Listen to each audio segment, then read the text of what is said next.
hindi ka pa nakasubscribe sa channel ko, please subscribe to my channel and hit the notification bell para ma-notify ka if may mga bago akong upload na videos. So, yun. Yes, nag-film ako ngayon. Nag-makeup tutorial ako. And syempre, pagkatapos nating mag-makeup, tatanggalin natin yung makeup natin, of course. And for today's video, ipapakita ko sa inyo kung paano ako magtanggal ng makeup.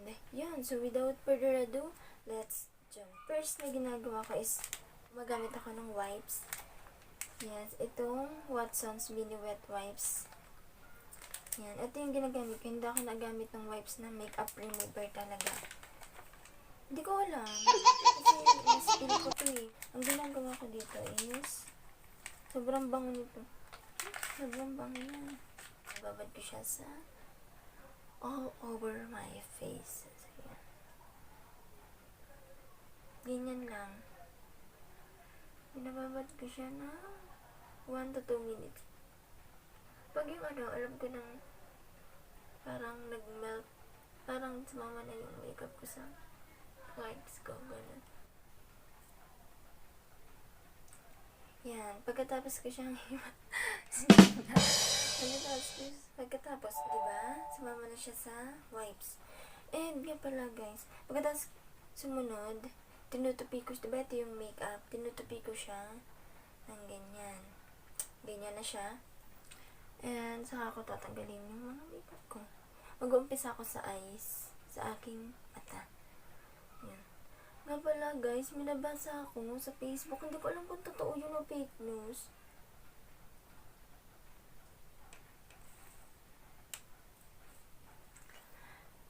Next year daw, by January 2021, yung mga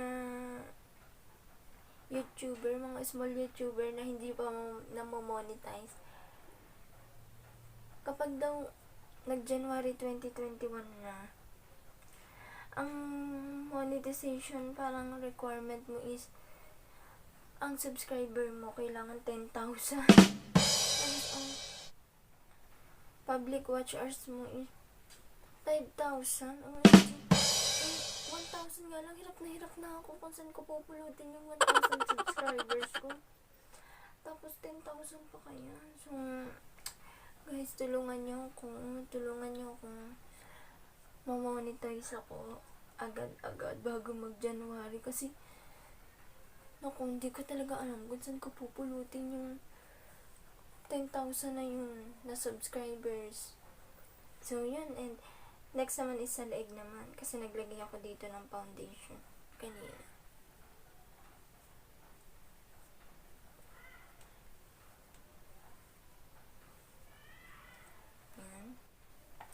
Hindi din naman kasi ako naglagay ngayon ng eyeliner kaya mabuti na lang yun.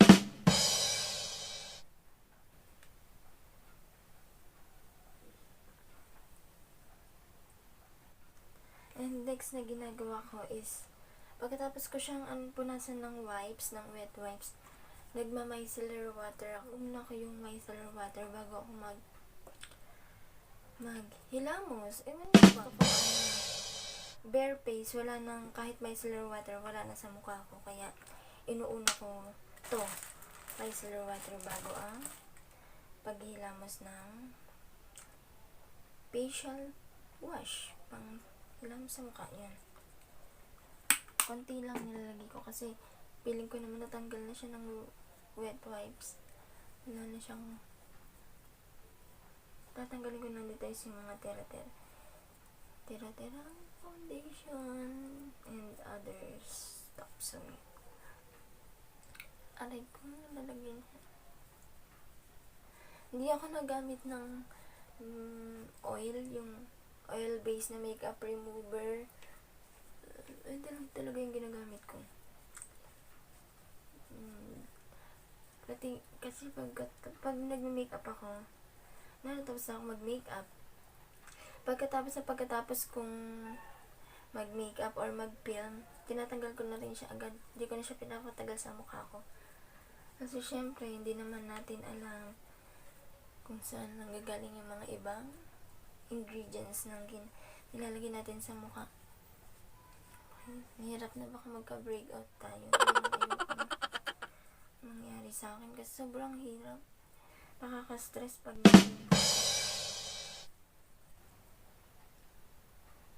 yun, ang dami pa rin yung natanggal. Kaya, kailangan nating maghilamas talaga.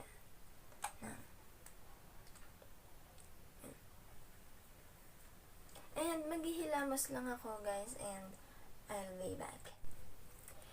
And, tapos na ako maghilamos, guys. Bare face na siya. And, sobrang gaan na siya. So, yun lang naman. Yun lang yung ginagawa ko kung paano ako magtanggal ng makeup ko. Sobrang dali lang. Sobrang easy lang. Wala na keme-keme root. Gano'n.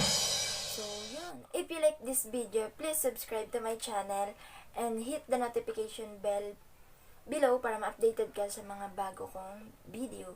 Guys, tulungan nyo akong mag-isip ng mga iba pang content na pwede nating gawin. Feel free to comment down below kung ano yung mga gusto nyong gawin ko.